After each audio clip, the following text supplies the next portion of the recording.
รายการของทางบริษัทเนาะก็ได้มาฮอดมาถึงฉะนั้นขอเรียนเชิญทางจันทวิไลบุญพลาที่ปรึกษาบริษัท CIT จำกัดผู้เดียวเรียนเชิญขึ้นมาเก่าจุดประสงค์และความเป็นมาของเกี่ยวกับการดำเนินธุรกิจของเรียนเชิญ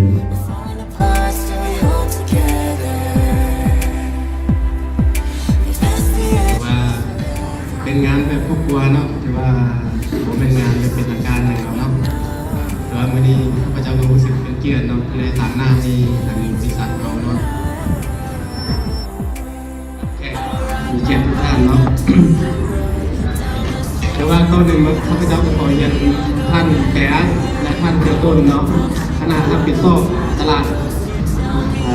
ด้านของเทคโนโลยีในสปป.ลาวที่ถึงครับ With Chang's sponsorship for this gala and his hard work with us in 2017. In 2018, Dahua will continue its dedication to bring more suitable products to Lao. Fire, hang on to burning wire.